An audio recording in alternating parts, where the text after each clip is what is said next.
Take two, take three. Take three. 3, 2. Welcome to another edition of Around the Table, Politics 2020. I'm Stacy Smith. The election is over, or is it? And with Joe Biden, the president-elect, can he deliver on his promise to unify the country given the election results? Just some of the topics we'll be discussing today on Around the Table. And now, joining us around the table are our list of guests. We begin today with former Pennsylvania Governor Tom Corbett. He has also served as State Attorney General and also as the U.S. Attorney for the Western District of Pennsylvania. Mr. Corbett now teaches law at Duquesne University. On the other side of the table is the former chairman of the State Democratic Party in Pennsylvania, Jim Byrne. Jim also served as the chairman of the Allegheny County Council and as mayor of Millvale. Jim is now an attorney in Pittsburgh. We're going to go back to the Republican side of the table. That's where we find Chris Fry. Chris has a unique perspective on politics. He is the mayor of Newcastle, which has seen an area that has been in lockstep with the Democrats, but apparently not any longer, as they went Republican again this election cycle. Also on the Republican side of the table is Keith Schmidt. Keith's political background is strong, dating back to the Reagan campaign in 1980. Keith was the state director for former Republican Senator Rick Santorum here in Pennsylvania, and also served on Santorum's 2012 presidential campaign. Keith, by the way, has his own consulting firm now in Pittsburgh. And now we turn to the great philosopher of Around the Table, Joe Mystic. Joe is a familiar name in the Democratic state politics. He has had several roles in city government for the city of Pittsburgh and also served as deputy mayor for the city. Joe teaches law at Duquesne University, and you can read his weekly column on politics and life in the Trib. So now let's bring you all back into the view here and do it this way. Mayor Fry, I would like to begin with you. In Lawrence County, there were a total of 9 contests on election day in Lawrence County, which dealt with the presidency, state row offices, and the state house and the state senate. And of those 9, a Democrat won only one of those races. I don't have the numbers for the city of Newcastle itself, but give me your take, Chris, as to what happened on election day in Lawrence County. It all goes back to the pre-plan, and as we saw in the, we know Lawrence County is strong in terms of Republican. I think a lot of the pre-planning that the candidates had in terms of hitting the ground and going out and really talking to the public, I think that's where everything kind of shifted for Newcastle and Lawrence County. The Democrat that won is our state rep in the city, and I think he's on he'll be a 25th year or 24th year going into his office. So, but he kind of, I don't want to say he's like middle ground on a lot of issues, but he has the support of a lot of people in the community just because of how he campaigns. He campaigns very well. He campaigns from a kind of a middle ground kind of guy who looks at every issue and is open to connecting with the people.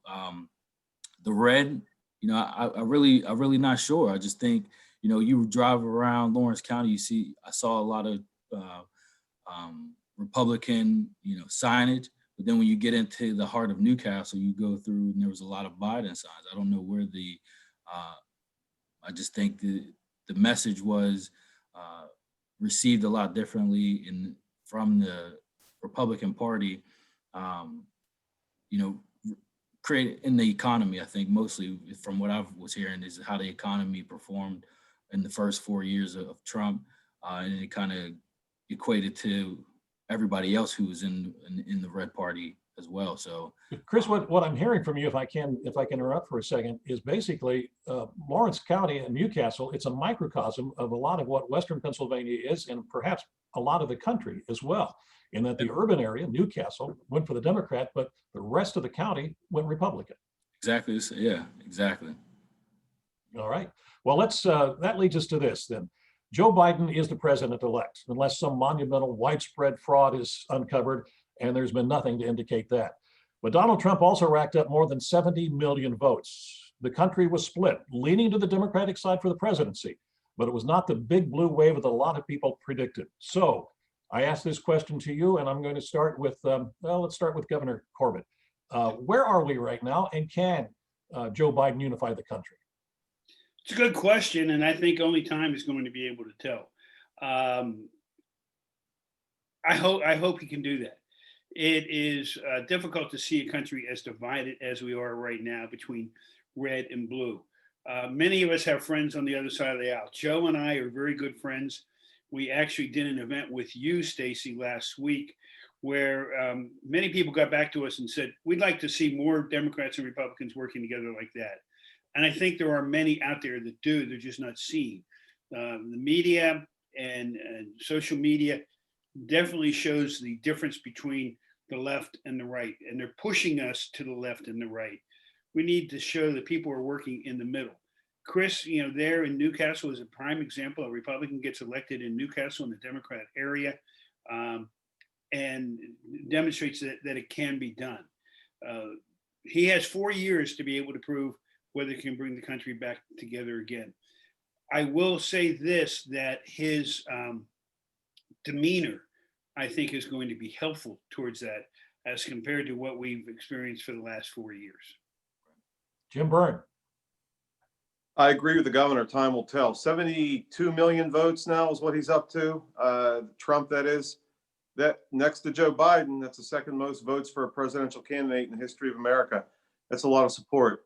The question, part of the question, as part of the subset of the time will tell conversation, is what he does in the next 30 days. None of these lawsuits he's filing appear to have any merit whatsoever.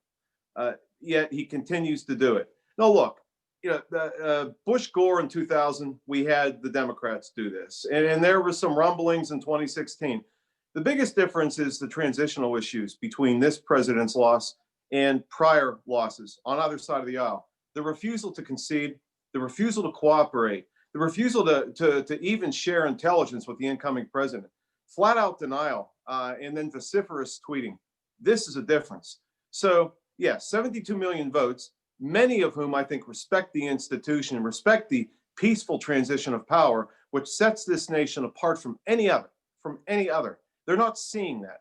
So sure, even Democrats are saying, if he thinks he has a case, bring the facts to court. So far, he's 0 for like 100 in these legal challenges, and I don't expect that to change.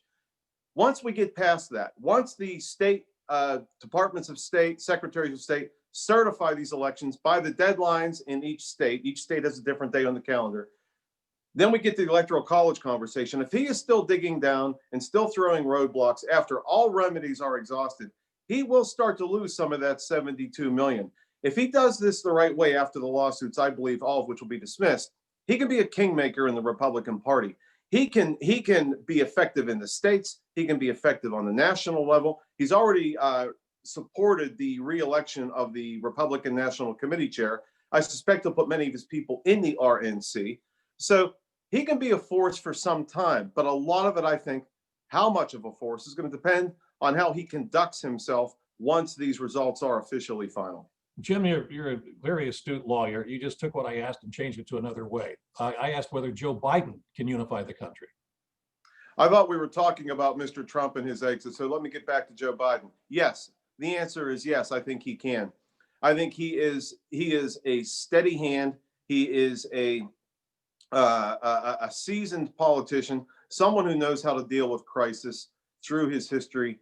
He has, based on his conduct in the last 10 days, while the outgoing president continues to act in a state of denial, he's been very statesmanlike. He will not engage in the polemic. He will not engage in this divisive rhetoric. He's talking about the Republicans will come around. The country will come around. I will work as hard for those who did not support me as those who did. And in a time of crisis, we're all in the same boat. The economy is struggling. That's bipartisan. People are suffering, getting sick from COVID. That is bipartisan. The fact that he's looking at a national strategy and being inclusive and just staying above the fray and being himself, which a genuinely decent, good person, I think over time, key 2 words, over time, will help to make this less of a divisive country. Chris, your thought, can Joe Biden unify the country? I think he can. I think, and I can agree that his demeanor, just in his personal demeanor, will help that he won't engage in the rhetoric that creates divisiveness. And you saw that with President Obama. He comes from that background and that leadership, those leadership characteristics. So I think he will do a good job at bringing the country together. I can't speak the same for, you know, what happens in Washington and what happens across the aisles. I'm not sure. Me personally, I put a lot of the emphasis on who's in his camp, like who's going to be working, who are his advisors, and who's going to be working with them, and what agendas and initiatives are they going to be pushing. And that's where you're going to see a lot of divisiveness, I think, there when you start pushing your political or your policy agendas forward. But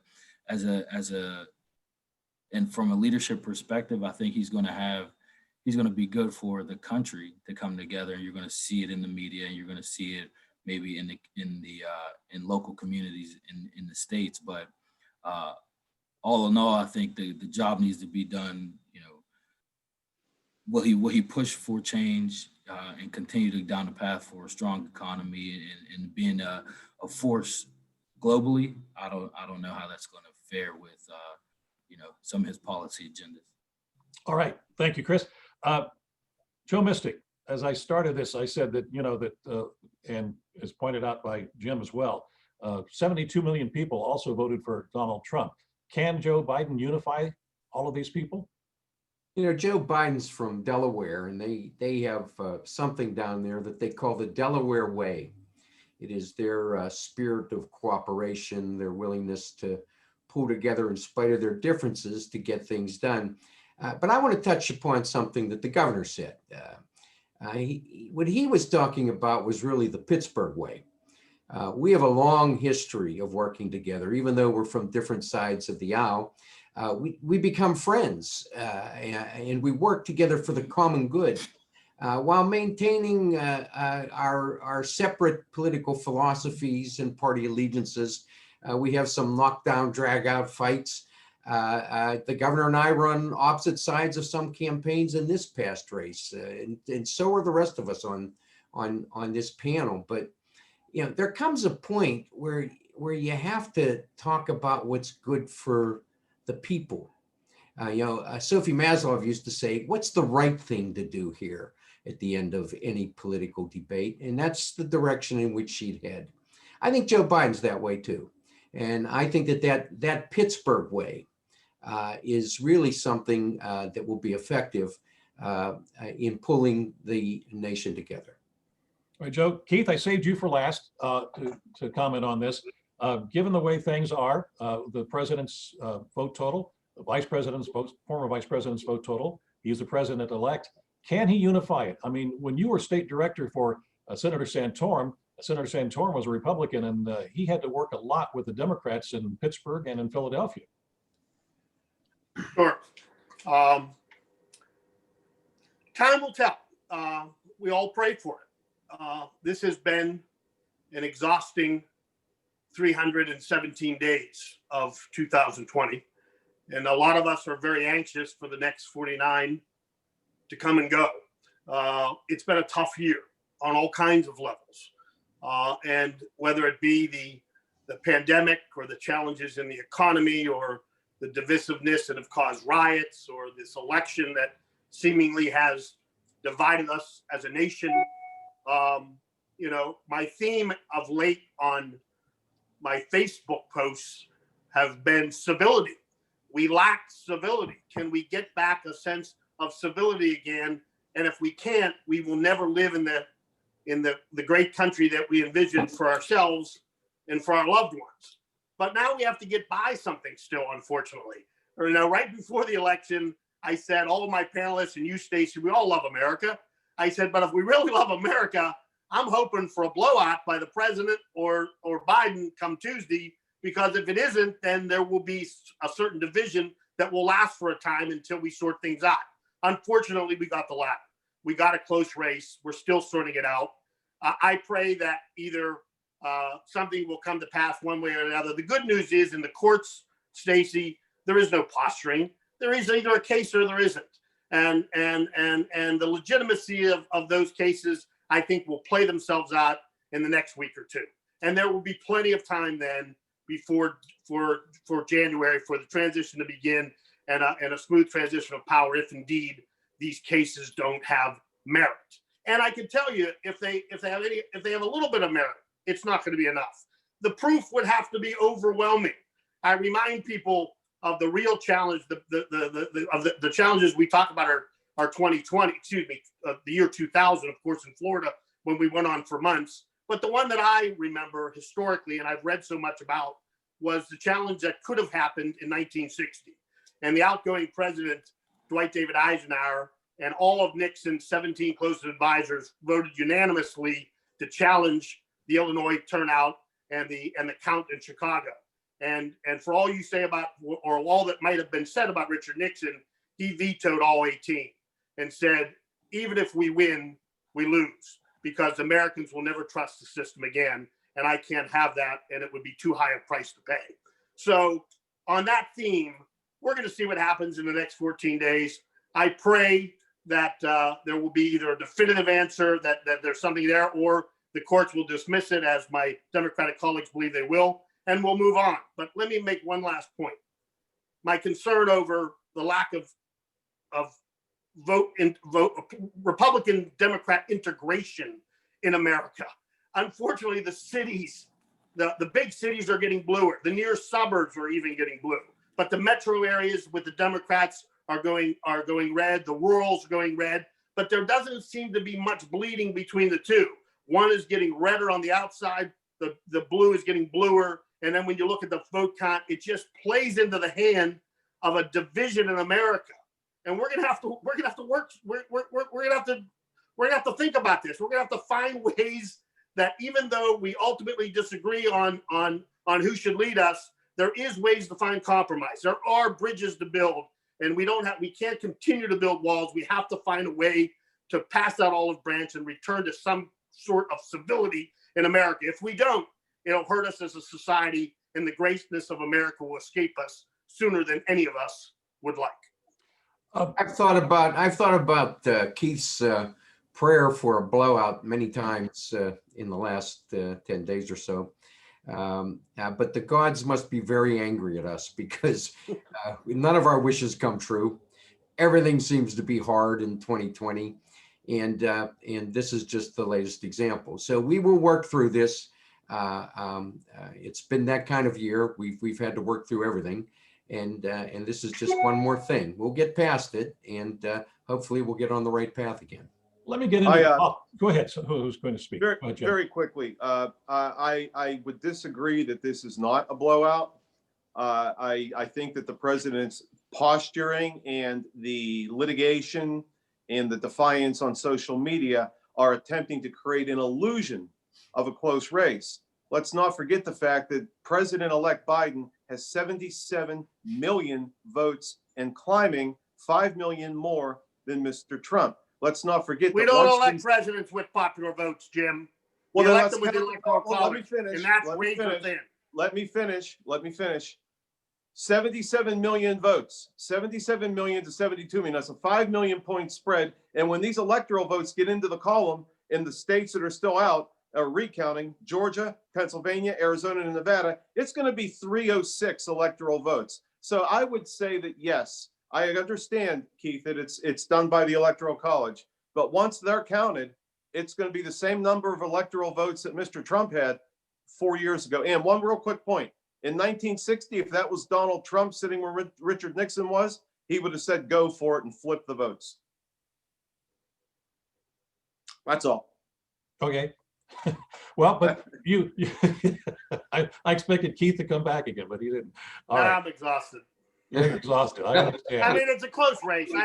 He could peel his onion any way he wants to peel it. This is a close race. I understand all tea leaves indicate that it appears that the vice president, the former vice president, is the president-elect. And after we're done with these challenges, if there's no merit, I'm going to live with it. I'm going to embrace him as our president. But to call this a close race is folly. It's a close race. It's not. It's the chairman in me, but the numbers back me up. That's how I see it. Well, here's the problem. As a Democrat, we can't afford to ignore 72 million American voters who voted for the guy. We just can't afford to ignore them. Our problem has been that perhaps we don't understand where they're coming from. They're hearing something that we're not hearing. Obviously, they voted for a guy who's in charge while nearly 250,000 Americans have died from an unbridled pandemic, and they still voted for him. So there's something else there that they're hearing that we're not, and we need to find out what that is. Otherwise, you know, this split just goes on, and every 4 years we take turns defeating the other guys and occupying the White House. That gets us nowhere. No, I'm going to come down and I would I'm going agree. to. I would agree with Joe. I'll make it. That changed Governor hands in the for House. Republicans. Governor's in the House. What? I'm sorry. The I governor's would in the agree House. with Joe. Both sides need to look at why are they voting for the other side. We have a country that is fairly divided pretty evenly. We had a lot of Republicans vote for Joe Biden. So to address Jim, you got a lot of our people that voted for Joe Biden because they were voting against Donald Trump. Same thing happened 4 years ago. There were people that voted for Donald Trump because they were voting against Hillary Clinton. What we're talking about here, we could do a week-long seminar at Duquesne and talk about where is this country going. And I think at some point in time, we have to figure out where that is. But I will go back to this. It is heavily driven by the media. And we have to understand we have a new electorate, the 30 and unders. Are they going to come back out and vote next year in municipal elections and midterm elections? Or did they come out just for this race? And both sides have to address how they're going to reach them. The Democrats did a very good job.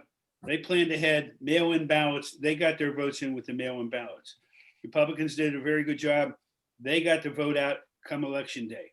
I think both sides are going to go back and say, okay, how do we improve it in the next 4 years? I will make this final note.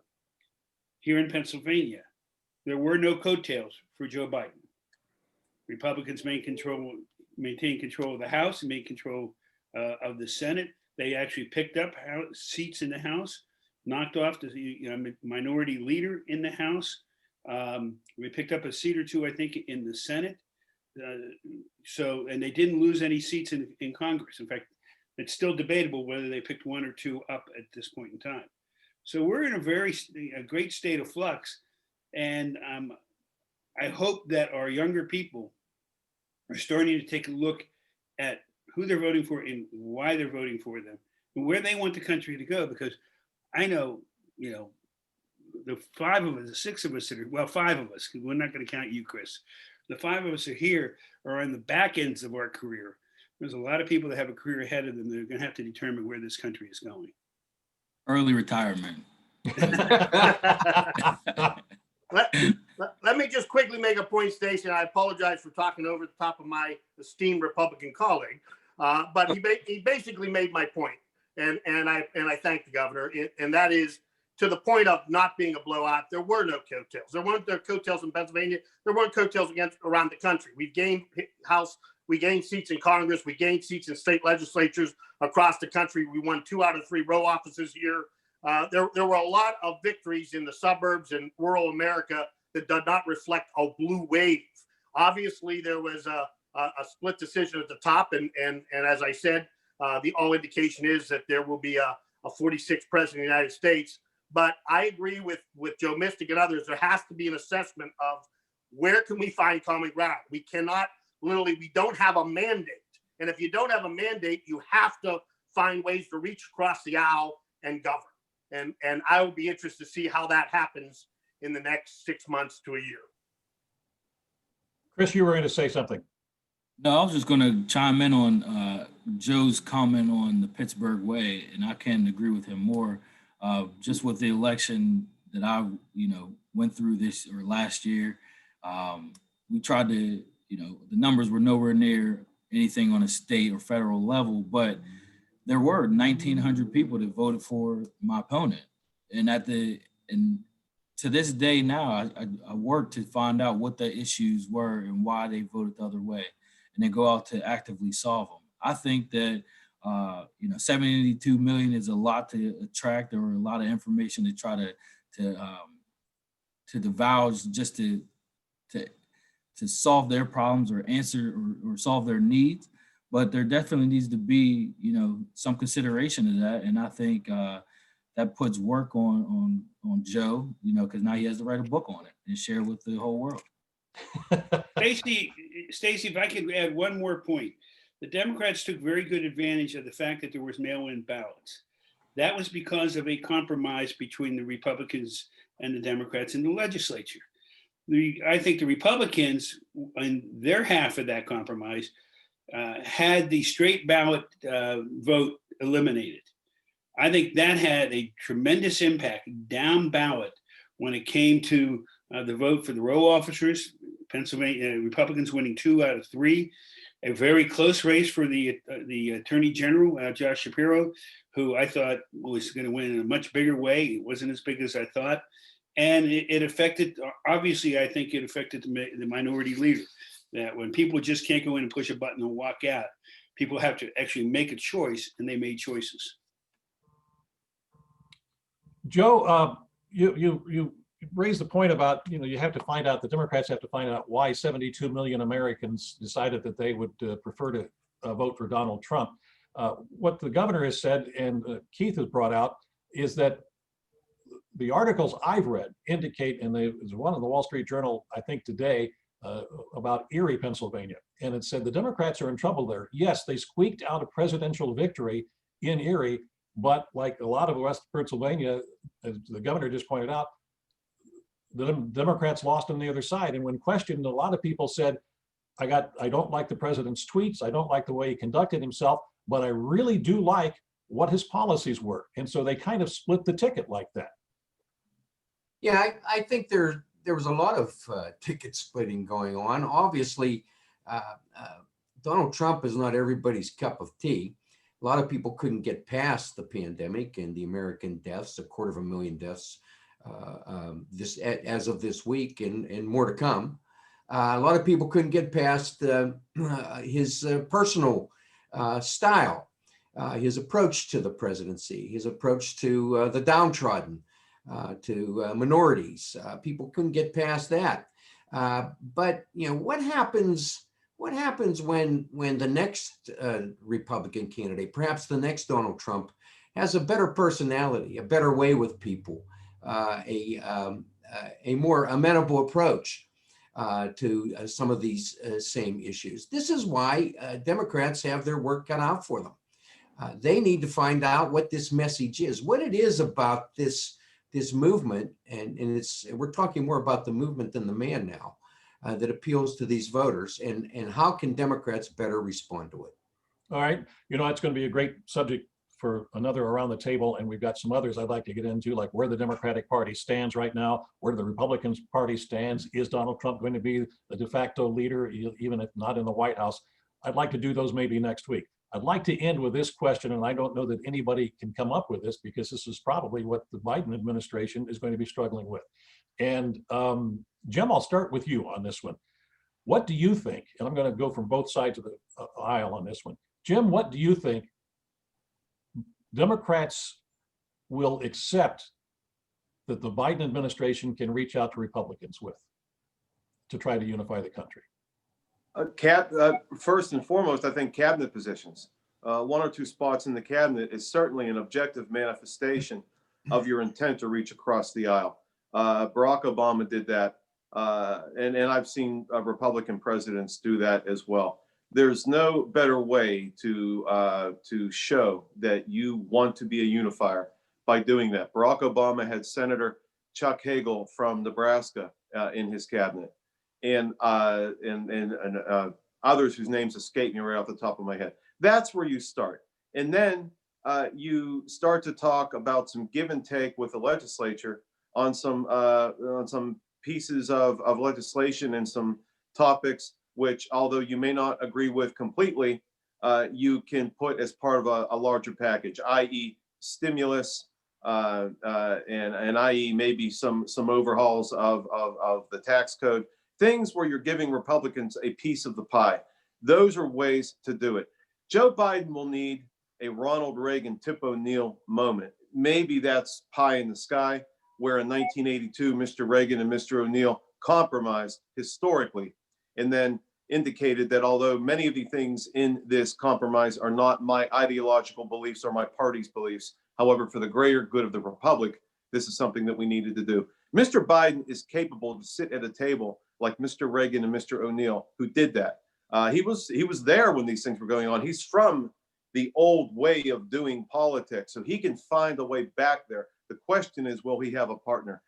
He could try to he can get a partner if he does some of these objective things early where he doesn't need a partner.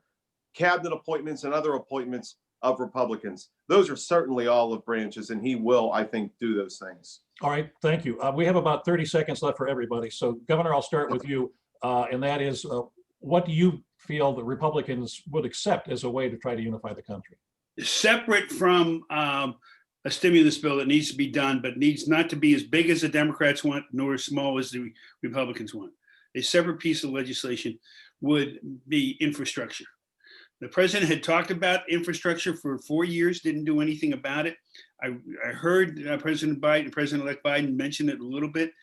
We did it in Pennsylvania. It wasn't in my campaign, but we did it. And we brought both sides together. They both got a benefit. Most importantly, Pennsylvanians got a benefit from it. Americans need it. We need infrastructure, highways, bridges, dams, all need to be addressed. That's the first bill I'd start if I were him. All right, Governor, thank you. Joe Mystic, about 30 seconds. After we get past this pandemic, I believe it's healthcare, infrastructure, and immigration. In that order, immigration is going to be the toughest, but we have to find solutions to all three of those in order for America to get back on track. Chris Fry? I'm going to go with healthcare and immigration as well. I mean, you hear you hear from both sides on that, and I think that's a way that you can come to a compromise and figure out some way of, of supporting both of those. But just got to have the open seats on both to have the open dialogue to make the right policies for them. All right, Keith Schmidt, what do you think? What would it take? I'll make it quick and simple. Post-pandemic, I hope the president-elect would appoint a bipartisan group of congressmen and senators to take a long look at the economy. And I would echo that group would probably look at the very things the former governor talked about, infrastructure and transportation, as a way to bring the American economy back to health again. Gentlemen, thank you so much for being with us again on Around the Table, Politics 2020. And as I said, we touched on some other areas that we'd like to get into maybe next week and the week after that, where the Democratic Party stands. Is it divided among its extreme left and moderate side? Is the Republican Party divided? Is Donald Trump going to be the leader de facto of the Republican Party? Lots of questions. Politics just keeps going on, doesn't it? All right, gentlemen, thank you so much. We'll see you again next week. Thank you. Thanks, Stacy. Bye.